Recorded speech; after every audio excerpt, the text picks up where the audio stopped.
Supporters, they know their club was rescued from extinction last September, and on that night this team were beaten 6 points to 70 by the opposition here tonight, Hull FC. Playoffs though in 2005, the Bradford Bulls won here 71-0, but they've not beaten Hull home or away since winning 21-18 in the final round of 2009. Their last home win was way back in 2008. Vital 80 minutes lies ahead. There will be fireworks on the field tonight, you can rest assured with that. And Bradford Bulls and Matt Diskin and company are on a mission. Ben Thaler is the big match referee. We're just about ready to get underway. Hull playing basically in black, and they will be delighted that the clouds have covered Odsal tonight and the sun has dropped somewhat, as have the temperatures. They are going to get this game underway. So here we go. Joe Westerman kicks us off.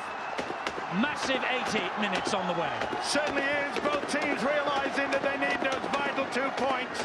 Hull FC last week against Catalan probably produced their best defensive effort. Absolutely superb, but it was so hot down in the south of France. How much has it taken out of them? Bradford, they've had a fortnight's rest. They should be able to start a lot quicker. If they can score early, it could just rock the black and whites. Diskin, the dummy half, and he gives the ball in centre field to Jamie Langley. He has missed the last three, has the loose forward for Francis Cummins' team. He's back in action tonight. This now is Nick Scruton. Very much back to his best this year is Scruton, as he plays it to another former Leeds colleague, Diskin.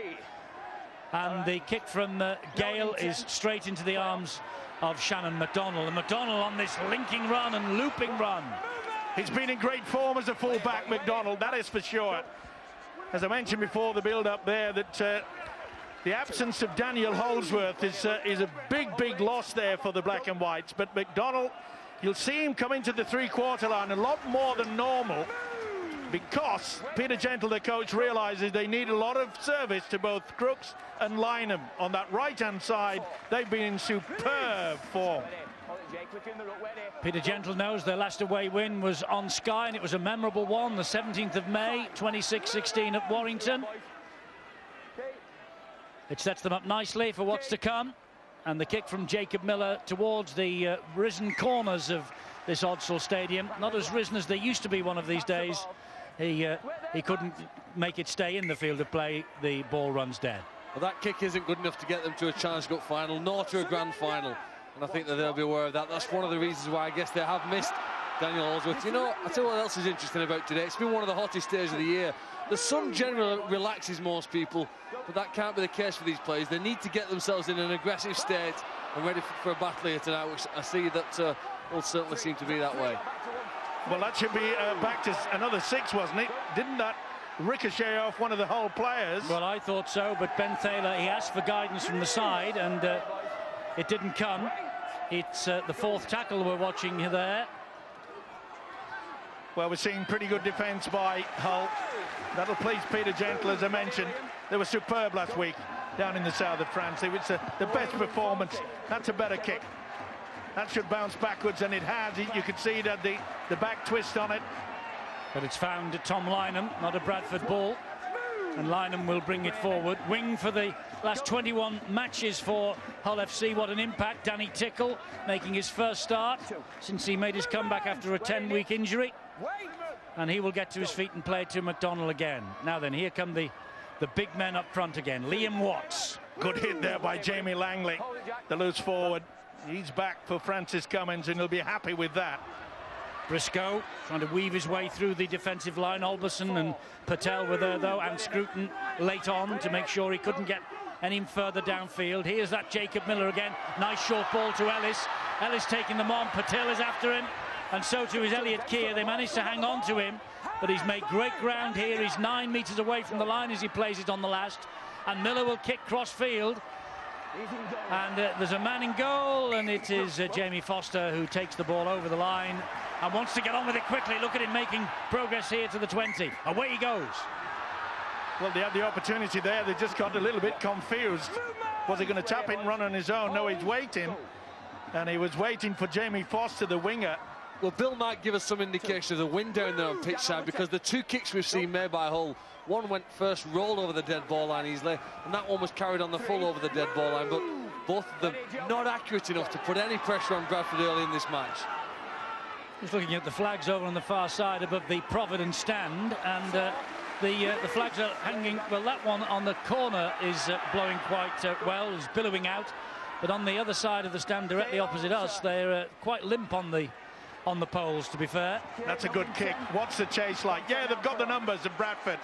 They're up for this. Well, they have to be. Every game now, between now and the end of the season, Francis Cummins says they obviously have to win to have any chance at all. This is Ben Crooks, Hull's top scorer, 20 tries in all competitions.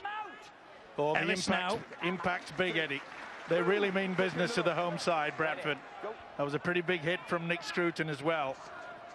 Now, the biggest problem so far, as the home side is concerned, is that Hull are repeatedly getting in the opposition half with their set of 6, and they're doing it yet again. They are, with Ellis, who was fed by Miller. Ellis will play it to Houghton here. It's on the last, though, and they're running it for the moment. Now Jeremiah will hump it high, and again it maybe catches the breeze. It's gone a little bit too far, but Jamie Foster safe as houses underneath it. And Foster, he was in the black and white colours here last year. He ran in 26 points, 2 tries, 9 goals for Hull in their big win. Steve-O, you referenced the defence from the home side. You're absolutely right. Tom Olberson involved in 3 consecutive tackles in that last play, and all quality tackles as well. Finishing the Hull FC player on his back, slowing down the play of the ball, and giving his fellow defenders a chance to get up and again put pressure on the Hull defence. So well done to number 16, the Bradford Bulls. Still inside their own half, though. That's the 40-metre line that they played that ball on. Here is Olberson again. Well, playing in the Red Sox, of course. They've asked all their supporters to turn up wearing red tonight for the Eve charity. Big night for the charity. It's a big night for the Bulls and Hull. It's a decent kick, this, from Carney. A great kick. Certainly is, and the numbers are there. They push line him right into that corner. They want to get him on and release him, so they've got to rush to the dummy half position. Bateman and Addy leading the charge for Bradford. Here is Danny Tickle. Solid defence from Bradford on show. Certainly is a good work by Scruton and Langley. What a return for Langley.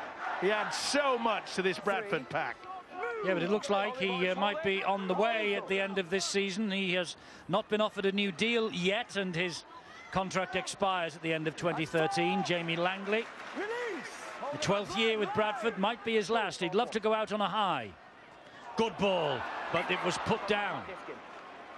And that's one of the things, Eddie, that Hull do particularly well. They have forwards passing the ball to other players, generally forwards, and I think Bradford are aware of it. Francis Cummins said, when you see a big fella run up the line, seize the chance if possible to take off that short pass. Is it Diskin's right hand? It was. He knows that it's going to be made just as they get to the line. It's been effective for Hull several times this season. Not on that occasion. So you see where the scrum forms on the 30-metre line. Good start, that, Eddie. That's the first error I make it in the first 7 and a bit minutes in the game. So both sides being disciplined with the ball, not putting it down. We saw a lot of ball put down in the quarterfinals of the Challenge Cup, but not on this occasion. No, this is the Super League. They have to be super to win this over the course of the 9 months that the season runs. Miller late into the Super League competition, of course. And another great tackle by the prop forward Ben Evans, but this is a danger man. You could see them running through, and that's Danny Houghton that got the Joe Westerman away. It's Houghton again. Here is Jeremiah. Tries to go in between 2. Langley was there with the tackle. This is the last one coming up here for the Black and Whites. It's with Miller again. He'll try his luck this time on the left-hand side with a high kick. That's a shocker. Yeah, and he knows it too. It's taken a while for this youngster to get settled into the whole style of play. The past couple of weeks, Miller is certainly getting better and more confident, but he'll be disappointed with that. Well, not the best 3 early kicks we've seen from Hull. What was interesting was that both sides had the kickers of the ball out on the pitch very early, practicing for, you might even say, 20 minutes, a variety of different kicks, high, low, across the field, territorial ones, short ones, attacking ones. But when it's come to performing under pressure, at the moment, Miller hasn't delivered. Well, Tony Gale nearly getting through. but halted by the tackle from Ellis and also Miller, and Ellis involved in that again on Adrian Patel. It's Scruton here now for the Bradford Bulls. Well, Hull are doing a very good job of holding the Bradford player down in possession. And really, the man that's with the ball should be a little bit more urgent, and that's not a bad kick. That's a good relieving one. He knows it, does Dan Addick. Mike, you know when you're in your opponent's half, which is I think where they are, they're actually in their opponent's half. Would you like to see a more attacking kick, or you have got more patience here and think there's 70 minutes left and that'll do us for now? I think the word patience is the key factor as far as these two sides. You've got to understand that Bradford, they realise that if they don't win tonight, that's it, they're finished. They've got no chance of...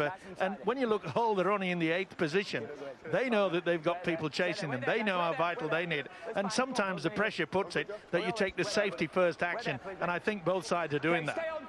We all remember, of course, what happened at the back end of last year when Wakefield went on that 7-match winning run that took them into the playoffs. That's what Bradford are hoping that they can do at the end of this season. And Wakefield, of course, they are also harbouring ambitions. Did that come out, Eddie? I saw Tom Olberson drive his shoulder into Ben Crooks. I just saw him juggle the ball. I'm not sure if it came out. I know the referee's played on. But again, it's just some great defence from Tom Olberson, willing to put his shoulder in and attempt to dislodge a ball. Well, we've enjoyed balmy sunshine, haven't we, over the past couple of weeks? And oh, hang on, this ball has been stripped out. It's a knock-on, one-on-one, and I think it's going to be head and feed to Hull. I was going to say the balmy weather has left us briefly. It's clouded over. I think, Bill Arthur, that the players will be pleased with that, won't they? They will, Eddie. Yeah, pretty good conditions in actual fact. Just Phil mentioned the wind blowing around here, and Jacob Miller's first few kicks in this game have not been the best, but I think he's still struggling to get his bearings on this pitch. The wind is gusting occasionally. If it is gusting, it's behind Hull, but then it can turn around and it'll be in their faces. So it's a tricky enough pitch to get your bearings on as a kicker with these lifted corners, and now the wind swirling around as well. Yes, you have to feel a little bit of sympathy, I suppose, for Jacob Miller. It's his 5th game in a row since he arrived in this country, his first sight of the Odsal pitch. Wonder if this man playing the ball, Gareth Ellis, had a word or two to say to him. Here is Kurt Yeaman, meanwhile, and he's found Briscoe on the inside. He's gone through Brett Carney, and Tom Briscoe will score the first try of the match for the Hull FC team. A decisive try against the Catalan Dragons last week, and 10 tries before tonight against the Bulls since 2009. A hat-trick here last year in the 70 points to 6 win, and a try against the Bulls in February as well. Tom Briscoe with the first try for the Black and Whites. There's Vieira, that's a knock-on. It turns over the football, and I'm sure that Francis Cummins will be absolutely livid with his attempt of defence. That was very poor by Brett Carney, the fullback, and he knows it. He sits down on his backside and looks and watches as the winger goes careering through. Soft defence. It has been a problem for quite some time with the home side, but he won't mind. Tom Briscoe, he put himself in a good position, came on at the right moment, came in away from the touchline, back on the angle. Yeaman delivered, and he put it down for the 4. But that was extremely poor in defence. Well, Tom Briscoe, England international on 16 occasions. High hopes that he will be an X-factor player in what's to come at the end of the season internationally, and high hopes for Hull that he might be the X-factor in the chase for domestic honours as well. Now then, here is Danny Tickle, over 2,100 points in his career. There's 2 more, and it's 6-0 to the Black and Whites. Well, at times this season, Hull's attack hasn't been as good as their defence. I've said at the start of the game, they're fantastic. They miss very few tackles. But here they're given a chance, and they show a clinical finishing ability. 1 break turned into 6 points. Lovely ball back on the inside to Tom Briscoe, flicks away the defender and scores close to the post. Stevie, you pointed out Brett Carney's missed tackle. OK, I'll accept that. John Wells is going to point out at halftime, and I'm sure he'll pick this up. Ben Evans switched off as a prop forward. He thought, nah, the damage is done, they'll run him into touch. He switched off for long enough to allow Tom Briscoe come back in and make Ben Evans' tackle too difficult. Evans needed to keep going, keep on Luke Gale's inside shoulder, and it was him that should have made the tackle, not Brett Carney. Deep kick-off from Foster, and this is Mark O'Mealy who takes the first tackle of this set of 6. Oh, it's a knock-on. They forced the knock-on here, have Bradford, and this will give them a tremendous lift. It was Liam Watts who lost it. Big impact here. It was Langley that came over and made sure that the ball-carrying arm could not keep possession. Watch Langley come in, and that's sufficient. Knock on, Jamie Foster says, and Ben Thaler, the referee, agrees. Liam Watts then packs down in the scrum, and Hull know they have to defend this from 20 metres away from their own line. Diskin finds Addy. Addy then to Carney. Carney trying to go inside or outside. Outside Crooks, inside Lynham. Comes to grief. Foster dummy half. This is Addy. Now it's John Bateman. I think in this part they need their offloads. They've been good at offloading the ball this year. That could be the way through the whole defence. Evans has been taken off the field. Ben Evans by Francis Cummins meanwhile. Nanesi Manakufoa is on. This is Patel. And here's the first touch for Manakufoa. Such a big man. They've got to take advantage of him. Now it's Danny Addy, who's done really well this year. Last one coming up here for Bradford. This kick from Gale will have to be good. And it's looking for Elliot Keir. It's found Elliot Keir. He's put the ball to ground. The ball's gone back. It's been flicked forward by Briscoe. And it is picked up by McDonald. It is play on. That's the 0 tackle. Here is Briscoe, and Gale tries to scrag him to the ground. Well, it was a good flick, wasn't it? Elliot Keir got up to it, but there was no one alert. And again, we see that the black and whites, they easily get over the halfway line yet again. And that's only the second tackle. Miller gets the ball away nicely to Herremire. He got flattened after it had gone, by the way. And then the pass inside from Tickle finds its way into Bradford hands, but the touch judge Tim Roby is on, and I think Stuart Cummings, this is for a late challenge on the kicker. I think it's a shoulder charge as he passed the ball. I think that's what Tim's come on for. Ball's gone. Not a shaking your head. Like where the ball's gone, you've gone in with the shoulder. Penalty. Shoulder charge. It was a shoulder charge off the ball on Jacob Miller as well. There it was. Well, he certainly committed himself. I'm not so sure. Is that a shoulder charge, Stuart, looking at it again? This is the ref's view of it. Well, it's probably, he's front on, isn't he? So yes. There's no rotation, as they say, that they look for, and there's no shoulder arm in the side of the body. I think they're very, very fortunate to get that unlucky with that one. Well, Stuart agrees with you, and Hull will try and capitalise on this now. First penalty of the match after 15 minutes 40 seconds. Miller pops the ball up to the man who made the initial mistake, Liam Watts. He's grounded by Manakufoa and Scruton. They've got to be careful, Bradford, now. Don't concede another, because this man Houghton is taking control of the dummy half. They can't allow him to control it. He's running, taking him one way, then the other. This is O'Mealy now up the middle. Langley and Manakufoa deal with the threat there, but they're 5 metres away. Houghton looking for one for himself. And Carney this time, and Manakufoa again. They bring him to ground. That's tackle number 5. Now Miller. What's he got in the locker here, Jacob Miller? Little kick through to the in-goal area, but Carney to the rescue for Bradford. And good play as well. It had to be full back. He was under a lot of pressure there by Danny Houghton. Home crowd getting on the back of the official, thinking he'd slipped there, didn't he, Miller? I think though, Mike, when Hull review that 6 tackles they got from the penalty, they would consider that they didn't really do that much to trouble Bradford. Okay, it was some good effort they got in front of them, but there weren't many decoy runners, there weren't much options, the ball didn't ping its way across the field. That wasn't the most difficult set of 6 tackles to try and cope with on your own line. Well, you're right, Steve-O, the home crowd's on the back of Ben Thaler. They believe that Hull are creeping up at the play the ball, and they're all offside. Well, this were the tactics they utilised Hull against Catalan last weekend. It certainly worked there. They're deeply upset at the locals. McDonald has it for Hull. And I must say, the chase was a little bit laboured there. They got to him in the end. Manukafo and Langley again, they're hunting in pairs. The biggest problem, though, that the Bulls just cannot stop the black and whites getting over the halfway line. Well, that's 2 tackles gone this set of 6. Here's Gareth Ellis again. Got to watch that dummy half. Houghton, don't let him run. Andy Lynch. Andy Lynch on the field, the former Bradford forward. Joined Hull last year. He's missed only 1 of a possible 55 matches now since.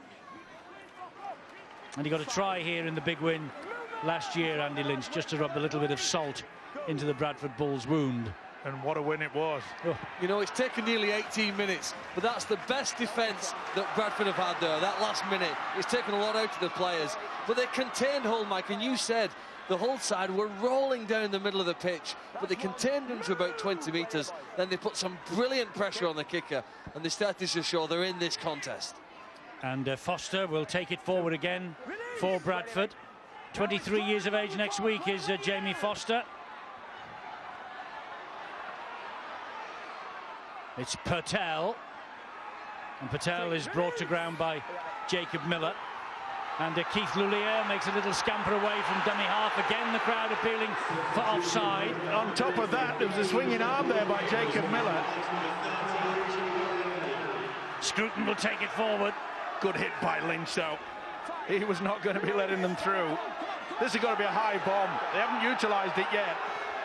Well, there it goes off the boot of Gale, and it's a chase that is being led by Carney. Oh, and I think Westerman just barged him off the ball then. Barged him off any chance of a contest. Well, that was... Would you call that a block, Stuart? Well, he's escorted him off the ball. He's trying to move him to the side of where the ball was coming down to prevent Carney getting a good jump of it. And he did a pretty good job of it. Yes, interference off the ball, obstruction. Well, he won't get a pat on the back by the coach, Peter Gentle, that's for sure. Now this is a chance for Bradford. Especially when it looked as though it was going to be easy to be taken. Just a silly penalty to give away. Diskin gives the ball to Chev Walker. A little bit more running from Diskin as well. Diskin just fires the pass to Gale, goes back up the centre with Carney. He then finds Diskin. Oh, and that's a shame because it went away from Addy, but neatly picked up by Lulier. Then they feed it out wide to Foster, who will bring the ball infield. And gets it away brilliantly to young John Bateman. John Bateman does the same, and then it's a knock on by Foster. They had the numbers. Hull were all over the place. But that's what they have to do to break Hull's defence down. They have to offload the ball. There has to be some ad-lib element to it. Keep the ball alive here when defenders are committed, and that gives them the best chance. John Bateman tries to flick the ball through, but Foster comes up with the error. Difficult pass to take. Some good signs in that, though, isn't it? Jamie Foster offloaded, dragged himself up off the ground and backed up the teammate, just unable to get his 2 hands on the ball and pull it in. But it shows that they're eager and they're keen. Some good defence from Bradford tonight, and a little bit of enthusiasm in attack does give them a good chance in this game. 3 other games taking place tonight. There are the scores. Salford ahead 6-0 against Catalan. Leeds are all level, 0-0, and Widnes 4-0 up against London. The latest scores from the other games in the Super League tonight: 6-0 here at Bradford, but it's to the black and whites who are in possession here, the men from the KC Stadium, with Andy Lynch.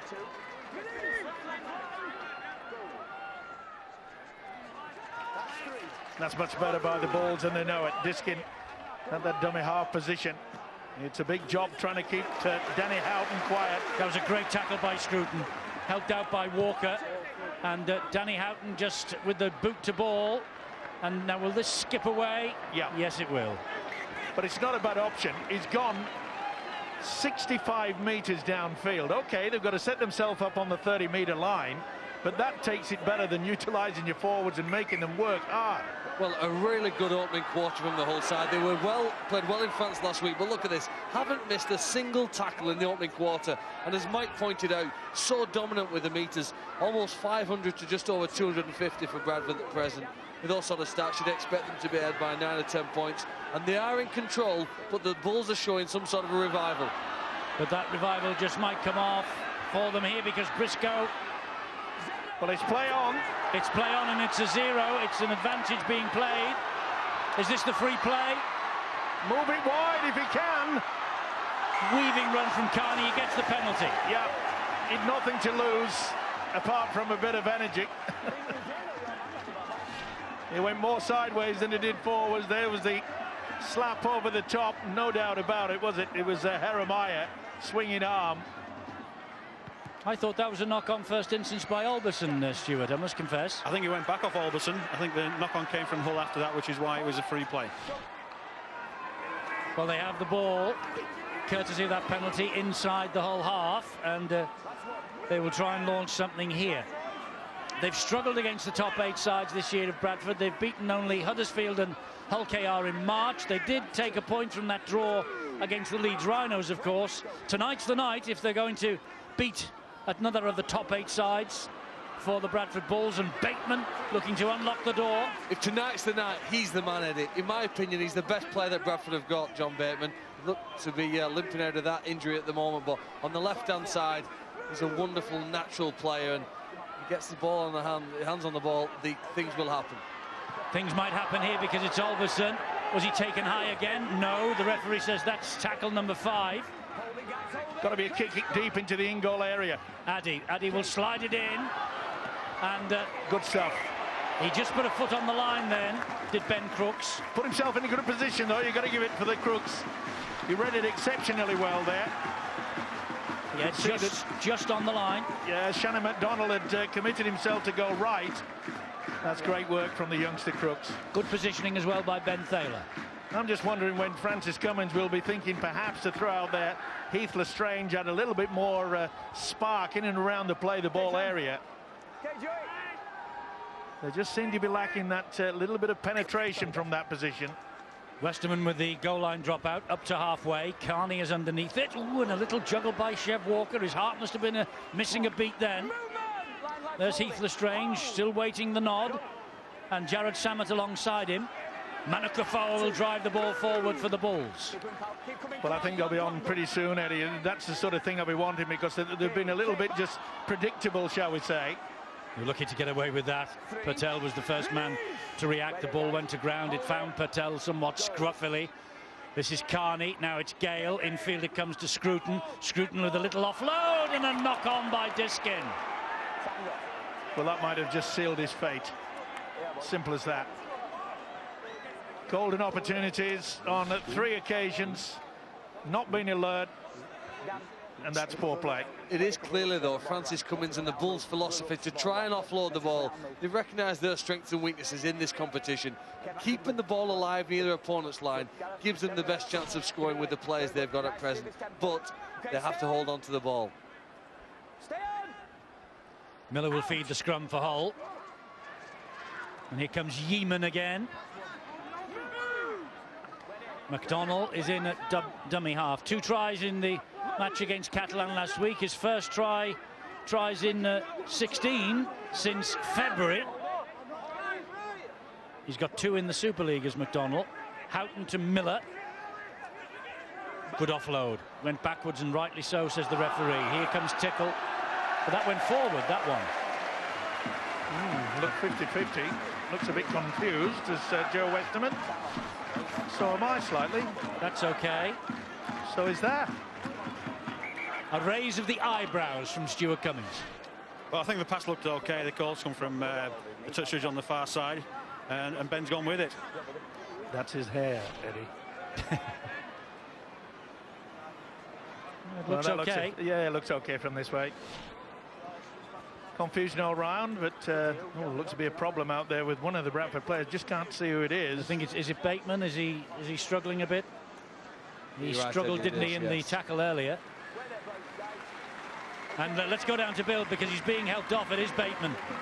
It is John Bateman, and how ironic, because Phil Clark identified him as the man who could pull a few strings for the Bradford Bulls and make things happen for them, and he is being helped off the field.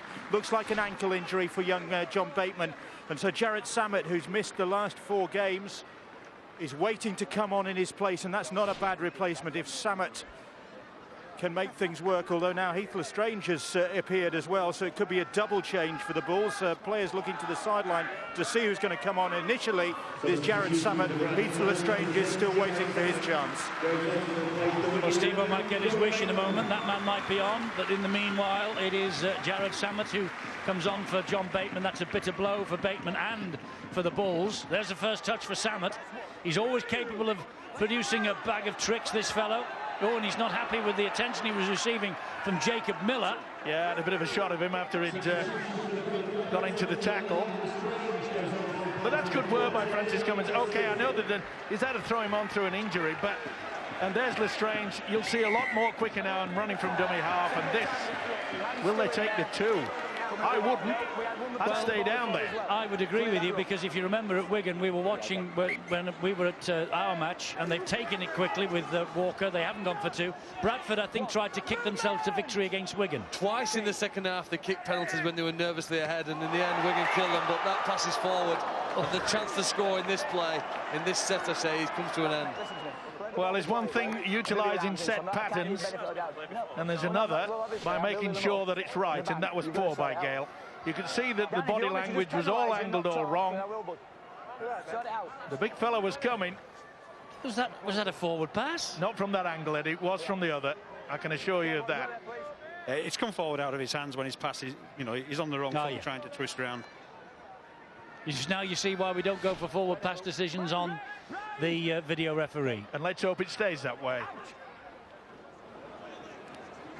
Well, now you've said that, it'll probably all change. Well, let's talk about utilising it down in Australia. And as we that's know, it then. That's it. If it comes from down under, yeah. we'll whatever happens in the south happens in here, up here eventually. Australia, you mean? Yes. Well, Bradford have had a good 6 or 7 minutes here. They had some penalties, they forced the goal line drop out, and Hull really do need to get out to their own half here with this set of possession. They're looking to do that up the middle of the field. They've produced more power, Phil, and that's been a great advantage, because they're getting over that advantage line with considerable ease. Look, they're on the last, but in a good position to make sure that it's an attacking kick. And Miller did well then, actually, to skip away from Heath Lestrange. That's a good kick too. That's a tremendous kick. Look where Carney picks it up, right on his own goal line, and the chase is pretty good as well. And he'd be pushed back. Wonderful stuff that from Hull. Certainly is, and it means that Bradford, once again, they've got to try to cart it back.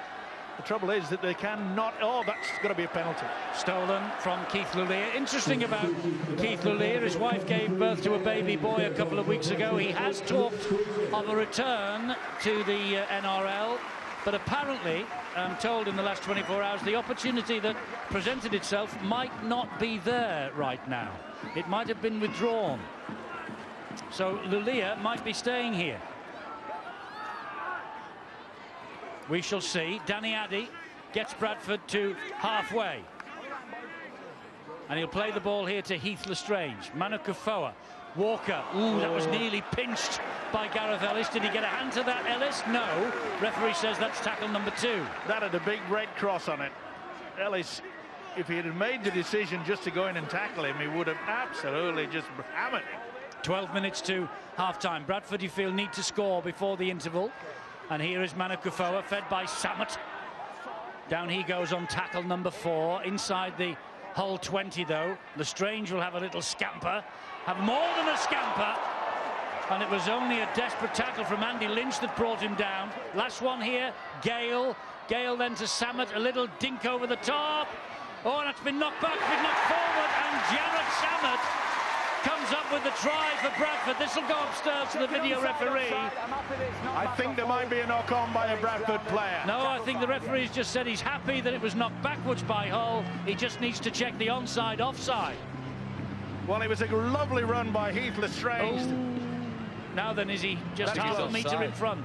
They're all right. Well, they've got to have both feet behind the ball. Now, is it Keith Lulier out there? Did he have both feet behind? I think he did. Now, who gets a hand to this? Tom Lynham. Yeah, it is Lynham. So, therefore, that is play on. Yeah, the ball's come out of there from Lynham, so the direction of the pass after that is irrelevant. This will be a try. Would you not like to see whether he's onside again? I think he's fine. From another angle? It's very close. There's nothing wrong with this. That's spot on, the decision. It's out of Lynham's hands and knocked backwards. And Samet onto it quickly, but it's the offside onside. I'm with you, Phil. There's a big question mark about that, but they're not going to look at it again. It's obviously fine, because the try is given to Bradford. Just what they needed. Jared Samet off the bench. He's been missed in the last 4 matches. Substitute once previously against Wakefield 13 months ago. It was a penetration from the substitute, Lestrange, that got them into the picture. It was a beautiful kick. Right up into there, Samet got to it. He was the one that provided the kick. And then watch how he just follows through. Never say die attitude has got him the 4 points. And the Bulls are back into the game. They needed something just to change the pattern. Lynham couldn't keep it. Samet says, I'll take the gift. Stuart, can you just explain to the viewers why Jamie Foster wasn't penalised? Is that not tackling a player in the air? Well, he's challenged for the ball, and there's a collision after his challenge for the ball. So that will be considered incidental, because Lynham already had the possession and then lost it after that. And we're all convinced that Lulia was onside, are we? Foster adds the extra 2. It's level pegging. I think this is slide rule stuff for Bradford here. I think Lulia, don't know whether he had both feet behind the ball. What you do see when Jared Samet comes on the field, that he's put a good kick in. He plays a game bouncing up on his toes. Not only does he put the kick in, but he makes the effort to go and back it up. If he doesn't make that little extra effort, get in there, he doesn't get that try. He's springing around, he's full of energy, and he's exactly what Steve will reference bringing these players on at this particular time of the game. He's exactly what Bradford need now. Half an hour gone, 10 to half-time. Exactly the right moment for Bradford to get themselves level pegging as they approach the half-time siren. And Alberson, he thought he'd been tackled high there, got up and played the ball without complaint. Manakafo, brilliant offload. Carney to Chev Walker. Good job that Jeremiah got to him. They're playing the ball quickly here, Bradford. Got a bit of a spring in their step now after that try. Trying to claim that they were offside, but they've done a good job just slowing things down. Gale's kick will skip away off the turf and it will turn McDonald around. It's a fabulous chase. It's a fabulous chase. Well, in the last 10 minutes, Bradford have had a lot more possession, haven't they? Some penalties went their way. They've made more ground with possession. And you can just start to see here now, Bulls want impregnable defence in that opening quarter. One or two cracks appearing, and they've narrowed the score. In fact, they've brought them level. And at the moment, they look like the side with most energy. And 4 penalties in a row for Bradford have certainly helped the cause. Danny Houghton.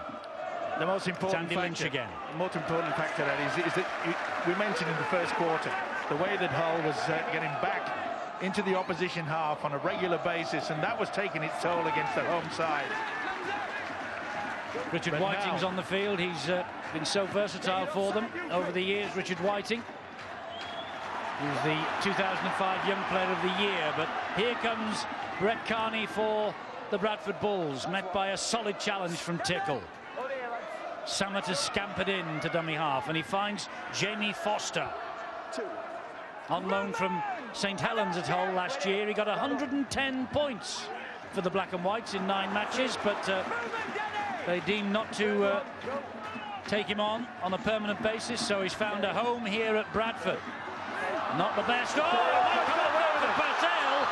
He's got to look for his winger. He's got Keir there, and Keir will scoot in for Bradford. Big smiles from Francis Cummins, the Bradford coach. The game has turned upside down in the last 5 minutes. Hull was 6-0 up. It came out how on earth it found its way to Adrian Patel. The Lord alone knows, but it did. And there was a huge hole in the Hull defence, and they took full advantage of it. Patel swooped on the ball, Keir supported on the outside, and Elliot Keir, ever present in Super League this year, has scored a vital try for them. Well, it was a shocking pass, goes to the ground, and you could see there that Tom Briscoe thought he was going to bounce into him, and it was a lovely, lovely off-throw by the centre, Adrian Patel. Watch this. Briscoe thought, this is going to be a gift for me. It didn't turn out that way. Kept his cool, Patel. Good positioning there by Elliot Keir. And this turnaround has been magnificent from Bradford.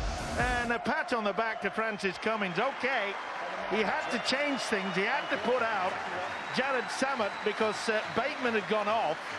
But the introduction of Heath Lestrange has also helped the cause. And they've both turned this game around. They have 2 tries in 3 minutes for Bradford. Samet the first, Foster improved that. Keir with this latest one.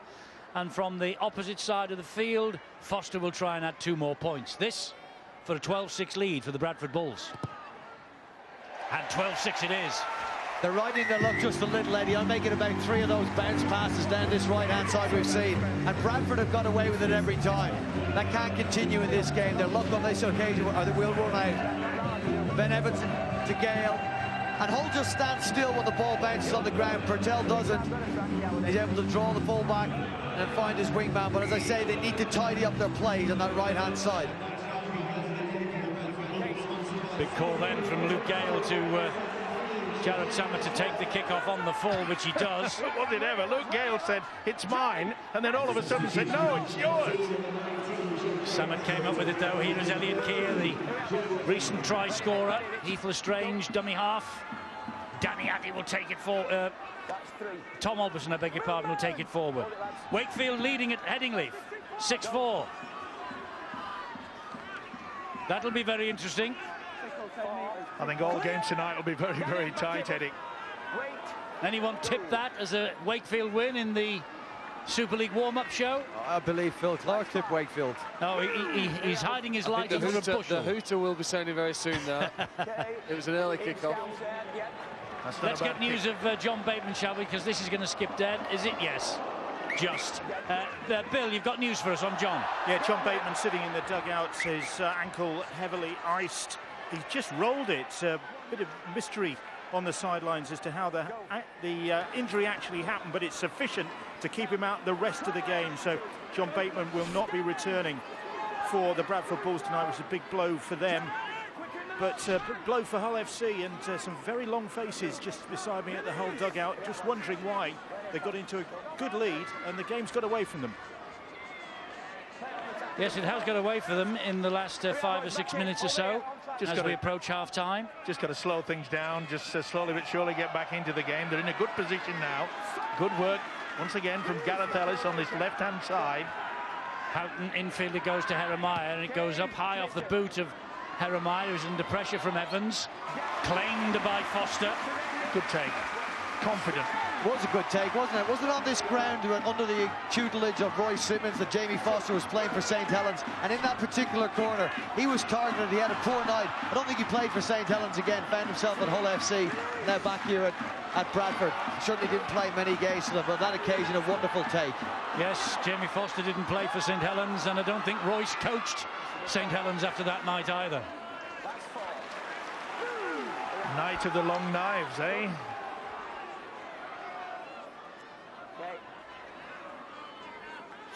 Oh, well, Phil, hard luck. The lead for Wakefield didn't last long. Come on, the Wildcats. Steve-O tip leads. Well, they call him a rhino in this part of the world. Not only this part of the world. Yeah. Trouble is, they don't call me that in Leeds. This has been a real turnaround, hasn't it? It just shows you that, you know, they conceded a soft try in many ways to Hull when Tom Briscoe just skirted through. And really fought back well. Can Bradford hang on to this lead in the 3 minutes that remain to half-time? 12-6. That's 4 tackles gone, and Hull are still inside their own half, just as Ellis plays the ball to Houghton, and he kicks cross-field. Looks to be a problem, Eddie, for Tom Briscoe. He is limping. There's a problem for Hull, isn't there, when the hooker chooses to kick the ball and the other 12 players in the side don't know that he's going to do it. That's a bigger problem than they've got at present than the left winger being a little injured, I think, Mike. That shows that your side have sort of lost communication, control, or whatever plan they had. Certainly seems to have disappeared under pressure. Walker will battle it to the halfway line for Bradford. Heath Lestrange is weighing up the options right and left. He gives it to Manu Kafoa. He's got through a lot of work, this fella. He's had to as well. Now then, they're going down the left-hand side with Lulia. taking on Ben Crooks and Jeremiah. Goes down under the challenge. And Samet will hoist this high. Now then, oh, it was easy for Patel. There was no challenge from Hull, and he dabbed it into towards the in-goal area. Oh, he's made a brilliant recovery by Shannon McDonald. How on earth did he get to that? He checked, slipped, and then had the ability to twist his body. It looked as though it was going to be a real soft try. Look at this. Slip, check. Oh, well done, Mr. McDonald. Should be in the slips for Australia. They need him.